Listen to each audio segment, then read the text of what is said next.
você analisar bem, você tem aí, ó. 1, 2, 3. 1, 2, 3, 4, 5, 6. São 6. 3 está o Gabriel, né? Aí. Como esse cara sempre fazendo gol nas como finais, esse cara né? é importante no Flamengo. Rapaz, é uma boa reflexão, Paulo Nunes. Noção. Uma boa reflexão.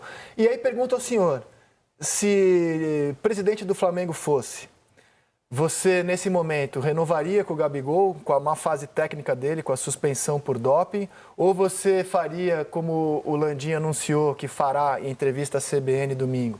Deixa para o fim do ano, quando acaba o contrato, e lá avalia. Eu não sei como tá o pé da questão do doping, né, da O Flamengo punição. está recorrendo e não se sabe o que vai acontecer. Pode até aumentar. O meu único problema é esse, porque na questão de momento que ele está, eu renovaria na hora, não pensaria duas vezes. Porque um jogador desse, ele não esqueceu de jogar futebol. Mas ele tá não é num momento reserva ruim. do Flamengo Sim, hoje? mas você tem um cara desse tamanho, com o que é o Gabriel, e ele podendo voltar a ser aquilo que ele era, André. Agora, a questão agora mais é da punição. Se o presidente tem alguma coisa que saiba que não vai... Cara, eu não sou dirigente, né? Eu renovaria com o Eu também, Gabriel até pela na idade hora. dele, né? 27 Mas eu anos. acho que é uma arte do dirigente saber quando abrir mão de ídolos. E você erra muito nesse Cara, processo. mas ele tá com 26 Não, não tô anos. dizendo que o Flamengo deve abrir, não. Eu acabei de falar, eu não tenho condição de tomar essa decisão porque eu não sou dirigente. Apenas avalio o trabalho deles. Por exemplo, o Real Madrid uma hora teve que falar, Raul, tchau. Ah, mas o Raul tava com quantos anos? Foi jogar no Schalke 04 Exato. depois, sim. E aí depois veio um outro camisa 7, isso de Cristiano é Ronaldo importante. pro lugar dele. Isso é A gente importante. teve que falar um dia pro Cacilhas, Sim. Cacilhas, tchau. Sérgio Ramos, tchau. O Cristiano Ronaldo. Cristiano Ronaldo, tchau, né? Assim, uma hora o clube tem que avaliar que a fila anda até para grandes ídolos, né? Eu não sei se era do Gabigol, não cabe a mim tomar Eu tô essa decisão. velhando até Não por cabe. isso, porque a Eu não idade sei. dele ele tá muito novo. É que eu acho que... Mas hoje ele é um reserva, né? Sim, mas acho que tem momentos disso. Então, Momentos aí você de tem... Mas saltos. o clube, nesse momento, ele tem a faca e o queijo na mão. Como ele tinha com o Everton Ribeiro, inclusive. Podia trocar de clube? Podia, para o Bahia, para o São Paulo, foi para o Bahia. O Flamengo falou, eu pago para você ficar, eu pago isso aqui, te dou isso aqui de contrato. Não quer? Boa sorte. O Flamengo pode fazer a mesma coisa que o Gabigol. Mas o que eu tô te falando, para mim, isso é para mim. São momentos diferentes. O Everton também, na minha opinião, já estava nesse momento de oscilar, fazer essa questão. E aí eu concordo com o que o Flamengo foi feito. Eu estou dizendo do Gabriel. O Gabriel é novo, gente. O Gabriel ele parece que ele tem uma idade avançada. Não. É porque ele começou a ganhar muito novo no Flamengo. Ele se explodiu como um ídolo do Flamengo muito novo. E ele tem muita coisa ainda. E você vislumbra que com o Tite...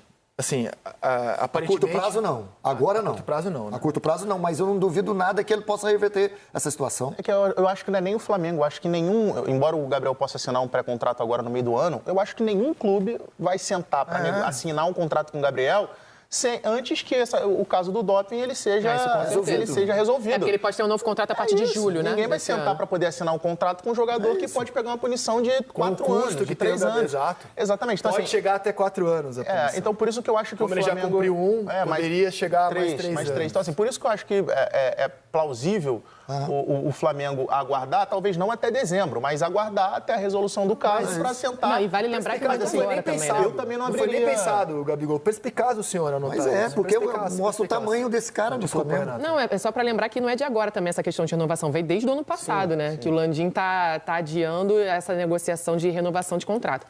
Eu acho assim, depois do Zico, é o Gabriel no Flamengo, né? Para a torcida, tudo que ele representa e tudo mais. Então, eu acho até por respeito do tamanho dele dentro do clube, o que ele representa, os títulos que ele ganhou recentemente, o quanto ele foi importante.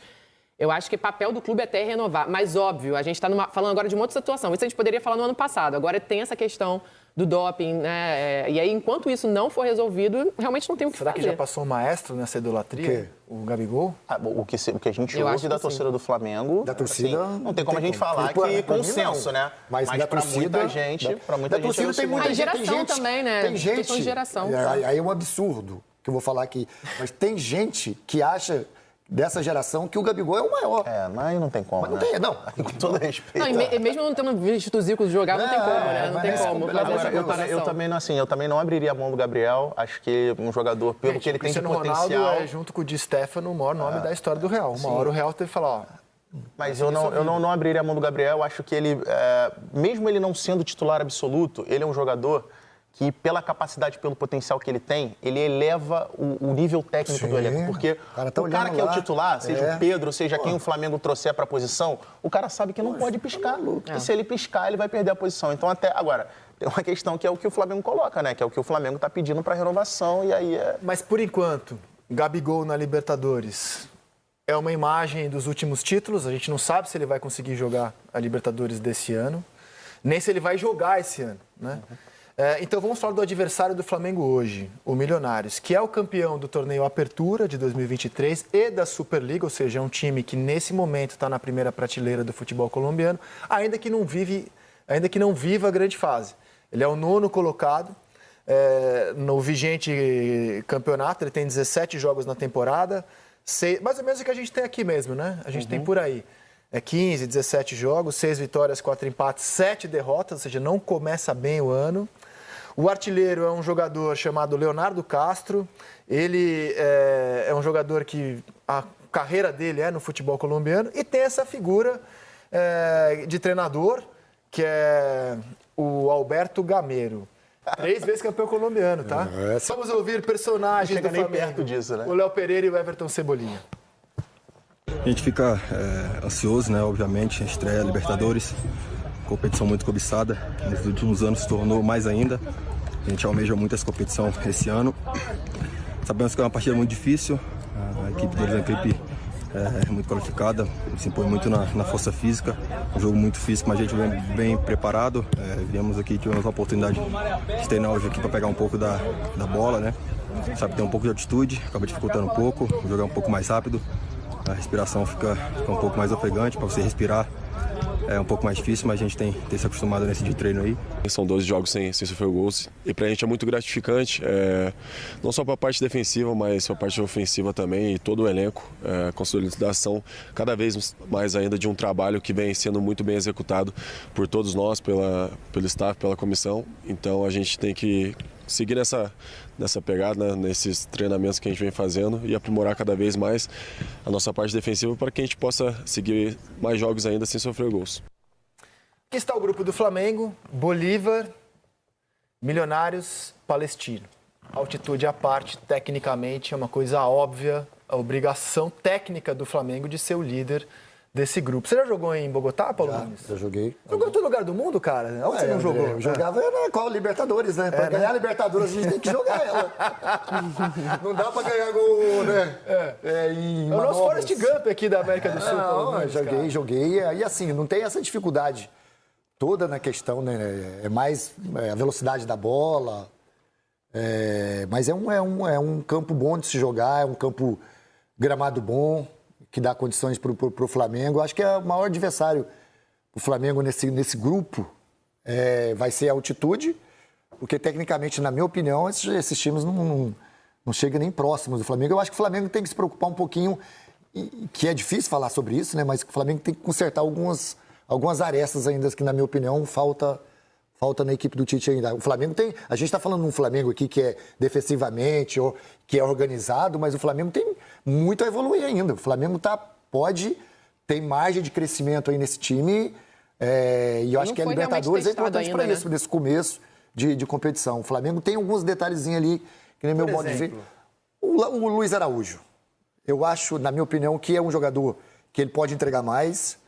Taticamente, para o Tite, ele resolve. O Tite gosta de um extremo que tem as condições que o Luiz Araújo dá a ele, mas que ofensivamente ele tem ainda carências. Eu acho que ele agride bem menos do que o Cebolinha, mas agride pouco ainda para um jogador de nível de jogar no Flamengo. Acho que tem sido a grande questão dele é a tomada de decisão, né? Quando ele recebe a bola pelo lado direito, e aí o Cebolinha já está numa grande fase pelo lado esquerdo e o Luiz Araújo está devendo ainda pelo lado direito, né? Mas eu acho que ele é um bom, eu acho ele um bom jogador. Eu acho que só que ele tem ainda, e como algumas coisas no Flamengo também, a evoluir, eu acho que é uma questão que o Flamengo tem que trabalhar em cima disso. Agora, falando em calendário, o segundo jogo do Flamengo na Libertadores é o Palestino jogando em casa, no Maracanã. E nesse meio do caminho tem um jogo de volta. Então, assim... Final do estadual. Da final do estadual. A gente não sabe como é que o Tite vai... mas assim, mas eu não sei, por exemplo, se o Tite vai querer entrar com o time reserva para jogar o segundo jogo da final do Campeonato Estadual. Mas daria, por exemplo, pensando na estreia do Campeonato Brasileiro, até porque o início do Flamengo no Campeonato Brasileiro é uma batida bem forte, daria para você, na minha visão, para você poupar tanto no segundo jogo da volta do estadual, talvez seria pela vantagem que o Flamengo construiu mais plausível, quanto nesse jogo nesse segundo jogo contra o Palestino no Maracanã. Cara, o Nova Iguaçu precisa vencer por 3-0 para levar os pênaltis. Né? Sim. É que eu não sei se pelo simbolismo de ser uma decisão e tal, se o Tite vai optar por colocar um time reserva numa final de campeonato. Seu ponto, ser campeão com um empate, com uma derrota de 1-0. O time 100% reserva acho difícil, mas que ele vai mexer algumas peças. Manter o recorde histórico de ser campeão, igualando o Fluminense de 1911, de levar só um gol. Mas... mas ele tem que pensar muito mais além do que isso. Eu também acho. Eu acho, assim, começar o Campeonato Brasileiro bem, ganhar bem do Palestino, fazer saldo. Vou perguntar para o Eugênio, vou chegar em você. Foi meio que uma provocação para você. Mas eu vou para o Eugênio, quero saber o seguinte, como é que tá a fila do pão na zaga do Flamengo, Eugênio? Isso é importante. Vamos lá, eu acho que assim, eu imaginava que o Léo Ortiz estava na frente do Davi Luiz. Mas pelo que a gente conversa e fica sabendo e tal, é que o Davi vem num momento muito forte. Vem treinando com muito afinco, com muita determinação e tem muita experiência, né? Eu acho que isso pesa muito. Quando entrar em campo o time hoje aqui e o adversário olhar, se for isso, né? Se for ele, não sei se vai ser, olhar para o Davi Luiz, ele vai reconhecer ali um zagueiro de nível internacional. Com Copa do Mundo, com muitos anos de futebol internacional, PSG, Chelsea, Arsenal, etc. O Léo Ortiz não é tão conhecido, então tem isso também, né? Tem o peso de chegar aqui alguém com essa força, com esse reconhecimento. É até uma atração para o jogo. Mas eu imaginava que o Léo Ortiz, pela característica que o Tite foi procurar ao contratá-lo, de um jogador com saída de jogo boa, qualificada, com bom passe, com bom lançamento, que ele estivesse à frente. Mas é claro, o jogador chega, tem um período de adaptação também, né? Aquela história, chegou, vamos embora, vamos entender como é que funciona aqui, porque o resto do time já está jogando junto. Então ele vai esperar um pouquinho, mas não sei, pode ser que seja diferente que o Léo Ortiz jogue hoje. Sinceramente, eu acho que está muito aberto. Lá, internamente no Flamengo, ninguém quer abrir o jogo, mas o que eu ouvi de algumas pessoas, não da comissão técnica, é que não seria o Davi Luiz. Vamos esperar para ver se acontece isso aqui ou não mais tarde. Sobre o que o Pedro Ivo estava falando, o que assim, eu ouvi muito do Flamengo realmente esse ambiente interno. A comissão não é o Tite só, é o Tite também. É uma comissão hoje que tem o Kleber muito experiente junto com ele, que tem o César Sampaio, que tem aquela coisa do jogador grande, para fazer essa ligação, essa comunicação, que tem o Matheus Bach, filho do Tite, que está cada vez mais crescendo dentro daquele ambiente. Outros profissionais chegaram, o Flamengo contratou profissionais de outros clubes de comissão técnica. Então, acho que esse grupo, esse staff, vamos colocar assim, está dando ao elenco do Flamengo uma cara de profissionalismo, entendendo que aqui tem um modo de funcionar, que não é assim, os jogadores que vão mandar aqui em tudo. E aí agora eu vou acrescentar uma percepção minha, já que vocês tocaram no Gabigol. Acho que dentro disso, a ausência, não foram eles que me falaram isso, é uma conclusão minha. A ausência do Gabigol alivia um pouco até esse ambiente interno, porque ele é muito grande para ficar na reserva. Então, tinha sempre aquela situação, né? Ele é uma personalidade dentro do vestiário, fora do vestiário, na mídia. Talvez uma ausência dele tenha aliviado até um pouco essa questão de cobrança, o Gabigol vai jogar, não vai jogar. Outro dia ele foi no banco, não entrou, aí a cobrança vem de fora, por que não entrou o Gabigol? Ele vinha de uma lesão.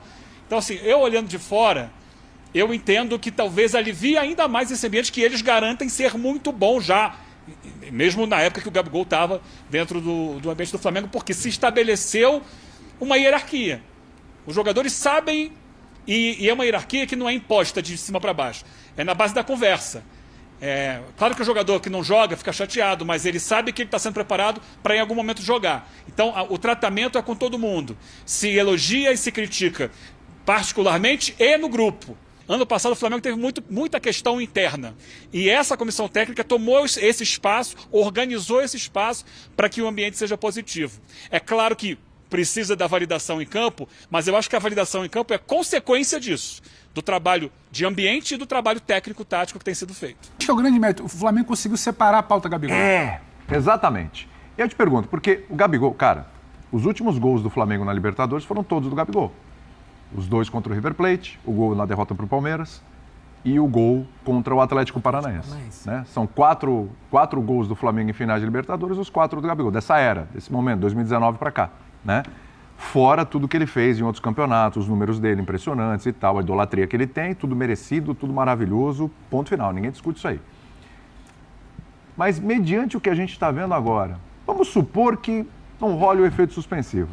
Acho até que vai rolar, mas que não role, não dê certo e tal. O Flamengo fique sem o Gabigol na Libertadores. Tá? Vou colocar essa possibilidade. Na temporada. O caso não seria julgado antes de novembro, dezembro. Isso. O recurso. Você falou ontem, é verdade. Lá no final do ano. Vamos imaginar o Flamengo não tem o Gabigol, que é o seu grande ídolo, falei tudo aqui, números e tal, etc. O Flamengo vai sentir falta do Gabigol na Libertadores? Ô William, tem uma questão que ela precisa ser dita, e o Eugênio está lá, e é importante que ele capta essa sensação. Sim. O Gabriel, na virada do ano, quando surge a pauta Corinthians, quando surge a pauta renovação, quando surge a pauta futuro do Gabriel, o Gabriel, nos últimos meses, ele não se apresentou como um desespero do Flamengo. Precisamos resolver a situação. Landim deixou isso claro, inclusive. Aí. Só que, internamente, eles não vão falar isso, mas assim, internamente, ninguém vai aparecer para dizer Gabriel, se sair, pode sair, se ficar, ficou. Então, quando ele cita o exemplo do Everton Ribeiro, fala, a gente vai fazer uma proposta para o Gabigol, é assim, é uma proposta. Se quiser, beleza. Se não quiser, o mercado vai estar livre para chegar também. Eu acho que isso aí, na entrelinha, ele já dá o tom. Não vai ser uma coisa assim, como o Pedro falava, só para reafirmar. Devido ao nós tenho que manter o Gabigol de qualquer jeito. Não, a gente vai fazer a proposta. Provavelmente não vai ser uma proposta multimilionária, pelo que eu entendi, pelo que eu consegui entender. Se outro clube chegar bem, pode levar. Pode levar, mas nas condições que a gente está falando hoje, a gente não sabe, pode ser uma interrogação. Porque, de repente, esse estamos falando de novembro, dezembro, a gente falou ontem. Possibilidade também de uma suspensão de contrato, dependendo do resultado. Enfim, mas é uma negociação com uma interrogação. Ele vai poder jogar ou não vai poder jogar? Vai cumprir um ano? Vai virar 4? Você não sabe ainda, mas fala aí. Mas aí você põe isso no contrato, né? Eu estou te comprando para a partir de abril do ano que vem. Eu vou te pagar X a partir de abril. Se você pegar 4 anos, desculpa, não vai ser mais isso. Isso tudo vamos colocar no contrato. O Landim agora falou, vai ser muito ruim para a imagem dele se ele for embora, etc. É péssimo, ele podia fazer uma história aqui, ser depois do Zico o cara mais importante da história. Eu ia falar isso, William. Mas já é. Mas se a relação já não estava boa, mas aí antes tudo da bem. Precisa ver para onde ele vai. Se ele vai jogar no Vasco, acaba o carisma. Eu acho muito difícil. Se ele vai jogar no Botafogo do Textor... Palmeiras, Corinthians, como foi. Se ele vai lá pra fora, é uma coisa. Eu acho assim, Mauro, talvez... É fogo. Isso que você tá falando aí é legal, porque assim, talvez, problema pra ele, problema que eu digo, questão de idolatria, né? Vasco, acho improvável. Não, sim, eu tô não, sim. Né? Palmeiras... Provável. Palmeiras tem bala na agulha. Não sei se é o perfil que o Abel gosta. Aí tem a questão do jogador que chega lá, desse tamanho e tal, etc. O perfil de atletas do Abel é bem diferente do perfil do Gabigol. Corinthians. Falta aqui, ó. Falta a grana. Não, para pagar. Para outro, se ele fosse para um. Pagar é pouco. Não vai, mas o Galo tem um Atlético tá Mineiro. Muito bem bonito no ataque. Acho que. Talvez esses três, né? Eu acho que o Rogério Ceni pode ter dinheiro lá no grupo para levar, mas aí será que ele quer? Aí já vem o outro lado. Será que o Gabigol iria pro Bahia? Aí já passa a ser o outro lado. O Gabigol não iria? Não iria, então. Agora, quem tem bala, além do Bahia... Palmeiras. O Bragantino, se resolver pôr dinheiro, tem, né? O grupo, eu tô falando quem tem bala. O Palmeiras... Mas daí a gente trata duas questões muito importantes. Né? É o financeiro dos clubes que podem tentar adquirir o Gabigol e a vontade do Gabigol. Isso, exato. Então, vai muito do que ele quer a partir... E o problema também, gente, é a punição, porque já não estava tudo bem. Ele já era reserva e ninguém... O 2023 dele já não foi legal. O 2023 não foi legal, o 2024 começa conturbado com essa questão. Não se sabe se tinha, não tinha. O Mauro trouxe as informações do Corinthians indo atrás ou não indo atrás, tem por oposta, não tem, mas isso cai na boca do povo, né? E agora, com o efeito suspensivo dele, fica muito mais cômodo pro Landim dar a declaração que deu. Porque fica fácil. Eu falei ontem, o Flamengo, acho que me parece... Você lava as mãos. Primeiro, uma questão comportamental. é comportamental. Primeiro, vamos deixar bem claro, quem manda é o treinador. Tem uma hierarquia aí agora. Não, agora tem uma hierarquia. Sou eu que mando. Depois, característica de jogo. Opa, peraí. Gabigol, Pedro, treinador.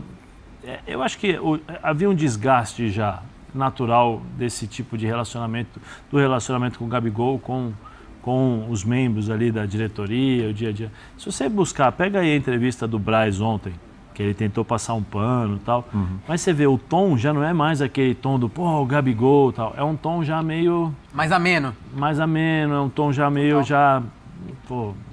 sabe, já briguei com ele, já discuti com ele, sabe quando você fica com aquela coisa de não quero levantar tanto a bola, entendeu? Porque ele poderia, ele tentou, mas chega um determinado momento que ele já dá uma segurada. E o tom da voz do Marcos Braz em relação a isso já é diferente. E tem uma outra coisa que a gente fala, não, o Gabigol, eu acho ele também um grande jogador, mas pelo menos há um ano que não joga. É isso. Há um ano que não está jogando bem.